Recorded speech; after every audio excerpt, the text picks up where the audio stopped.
All right, guys, so today we're going to show you some actual footage of these Venezuelan gang members taking over this complex in Aurora. Let's sit back and just take a watch here.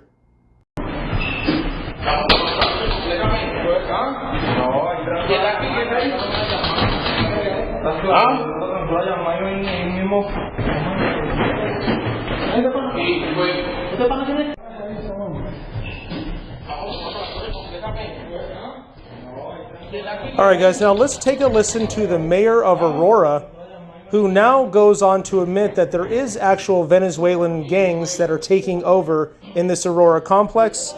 Previously in news reports, they were saying that that might not be true or unfounded. He definitely confirms everything here. Let's all take a listen. The mayor of Aurora, Colorado. Mayor, thank you very much for coming on with us. It seems it's tough to even get some confirmation of the details of what is going on there. First off, can you confirm whether or not this gang has taken over these buildings there in Aurora? So there are several buildings actually under the same ownership, out-of-state ownership, that have fallen to these Venezuelan gangs. I'm trying to walk it back and do the investigation as to how there's a concentration of Venezuelans in these three buildings. Somebody put them there, and somebody funded it. Whether it's federal government or not, we're trying to find out who. These gangs apparently are attracted to where there's a concentration of Venezuelan migrants, and so they've in fact have kind of pushed out the property management through intimidation, and then collected the rents. We have now, or have had, it is ongoing operations with a task force of local law enforcement, state law enforcement partners, and federal law enforcement partners to root them out. Could you imagine what he's saying? That they're extorting them out of their rents? Like, I mean, seriously, what is anybody going to do anything? And believe me, it gets worse. Listen to what this guy says. He starts insinuating that the federal government has something to do with this, which they do. They're the ones that obviously let this in. So I wouldn't be surprised if this is the case. Let's take a listen. That remains to be seen, but it really doesn't matter. I mean, if they're Venezuelan migrants and they're conducting crime in an organized manner, they're a problem. So, okay, so you're able to confirm that this Venezuelan gang has indeed taken over at least some of the buildings. You're saying at least two of the three. And what I just heard from you is you don't know how they ended up there. And you even made a suggestion that they could have been sent there by federal officials. I heard you suggest. Well, I mean, do you have any reason to believe that to be the case? So here's the problem. I think we're a victim of a failed policy at the southern border, because what you have, Venezuela does not according to my law enforcement, Venezuela does not cooperate with the United States in sharing criminal histories. You've had a third of the country leave. You've had these massive waves of migrants coming across the border that many of them crossed the border illegally, were arrested, asked for political asylum, were not adequately vetted, were released into the country. The city of Aurora, we did everything we could to quite frankly keep them out of the city, because it's not our problem. This is a federal problem. This is a problem borne by the federal government. What's really crazy when he says is this is not really our problem.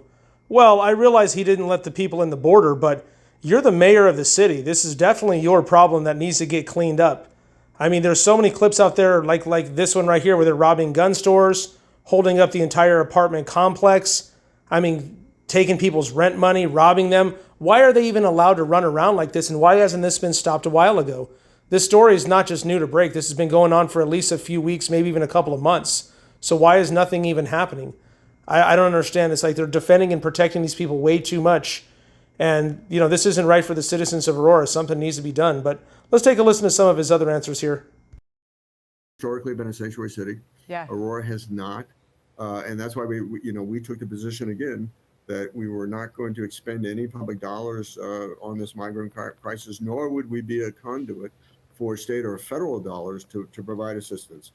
Not our problem, federal problem, border issue. They need to resolve it, not us. But somehow we got sucked into this, and we are a victim again of this policy that we didn't somehow is a create. that's a big somehow, and I would expect that you're probably very personally trying to get down to the bottom of that. When we watch this video, we've had this video playing all day on our network. We started airing it obviously earlier today, and our viewers obviously see this and think complete shock that this would be. I think the really frustrating thing is he keeps mentioning that, well, this isn't really our problem. I realize, again, the border's not his job, but it is your problem being the mayor of the town. Regardless, you're there to make sure that the city is safe and making sure this kind of thing is not continuing to happen. And this story's been going on now for, like I said, weeks or months. Something needs to be done. I can't imagine why people would want to vote Democrat again, which they will. They always do in Colorado, but I don't know why you'd want to vote that when you're seeing this issue. There's going to be so many people still with the same Trump derangement syndrome, and it's like, hello, you can't complain about this problem and then still say you don't want Trump and you want like Harris. You would be crazy. Remember, she's the person that's been in charge of the border, and this is exactly what they've allowed. That's why you see most left-ran cities going into the ground, i.e. New York, Chicago, and every other major metropolitan city that's Democrat-ran. I just hope people get their act together and get their senses, and we vote in the right person, because I don't really know what's going to happen if we have another 4 years of this. I shudder to think what the country's going to look like, what anything's going to look like. I don't know. It's going to be crazy times going here in the future. I just hope that something changes for the better, but I'm not certain it will. Tell me what you guys think down in the comments section. Do you guys think that anything is going to change for the better? Do you guys think that Harris is going to get in? I hope not, but we'll see. If you guys like these kind of videos, please like and subscribe. It definitely helps the algorithm, and you folks have a wonderful afternoon.